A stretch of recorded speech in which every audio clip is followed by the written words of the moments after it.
Haryana civil service से जुड़े सभी एस्पिरेंट को दिशा क्लासेज की तरफ से हमारा नमस्कार। तो आज भी हरियाणा पब्लिक सर्विस कमीशन में सैटरडे को हॉलिडे के दिन भी काफ़ी काम हुआ है एचसीएस एग्जाम को लेके।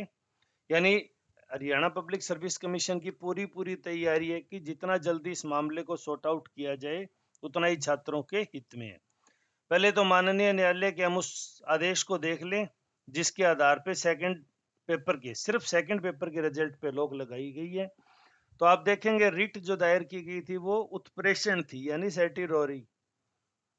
तो इसके अंदर लोअर कोर्ट से हायर कोर्ट किसी मामले को खत्म करने के लिए ये रिट करते हैं। ये प्रतिषेध से थोड़ी अलग है। अपने 5 पढ़ते हैं, आर्टिकल 32 सुप्रीम कोर्ट और 226 हाई कोर्ट में बंदी, प्रत्यक्षीकरण, परमादेश, प्रतिषेध, उत्प्रेषण और अधिकार प्रसार। तो ये उत्प्रेषण के तहत लगाई गई थी।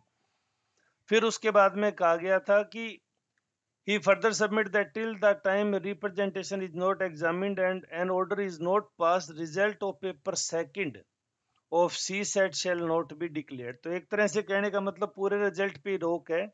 CSET का रिजल्ट नहीं आएगा तो पूरा परिणाम निकालना संभव ही नहीं है। तैयारी क्या की गई है कि रिजल्ट लगभग क्योंकि OMR शीट स्कैनिंग का काम है लगभग कंप्लीट हो गए हैं।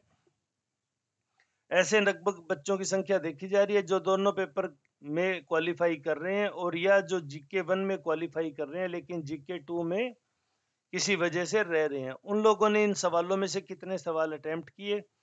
कुछ बच्चों की जहां तक सूचना मुझे प्राप्त हुई है कि उन लोगों को या तो कल भेजा जाएगा या परसों उनको शामिल किया जाएगा, जांच में उनकी प्रेजेंटेशन ली जाएगी भाई हमारा ये पेपर किस वजह से बिगड़ा।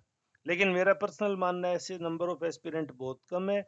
उसकी बजाय सिर्फ शिकायत करने वाले की हाँ ये पेपर में रिपीटिशन ज़्यादा हुई है, इस चीज़ को लेके बच्चे ज़्यादा हैं, चाहे उनके जीएस के पेपर का स्कोर उस अनुपात में उतना प्रभावी है या नहीं। कुछ बच्चे ऐसे भी हैं जो जीएस में सेफ स्कोर में है, सीसेट भी क्वालिफायर है, लेकिन उन्होंने भी कंप्लेन कर रखी है। तो दोनों चीज़ें वहाँ चल रही है। देखते हैं क्या निकल के आता है। उम्मीद है कल रविवार के दिन भी अब काम होगा हरियाणा पब्लिक सर्विस कमीशन में और शायद बच्चों को प्रेजेंटेशन के लिए बुलाना शुरू कर दे जिन जिन लोगों ने वहां आवेदन कर रखा है इस चीज को लेके।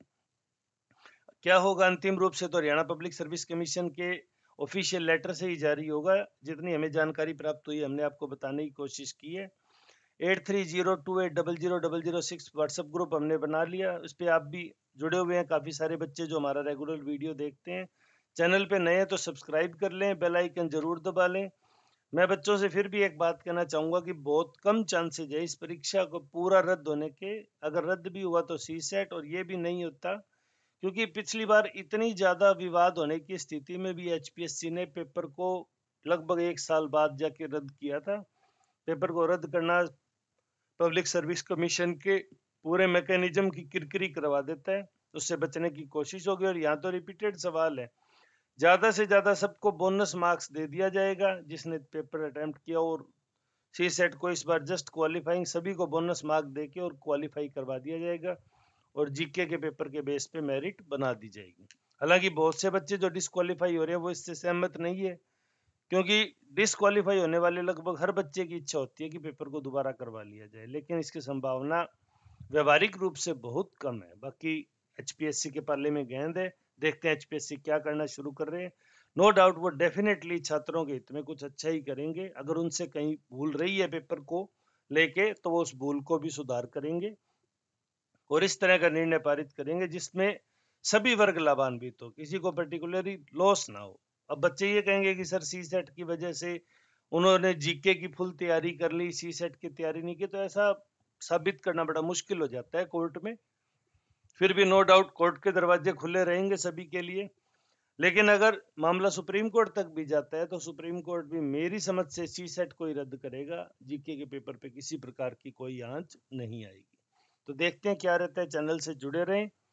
वीडियो में अंत तक जुड़े रहने के लिए धन्यवाद। आपका दिन शुभ।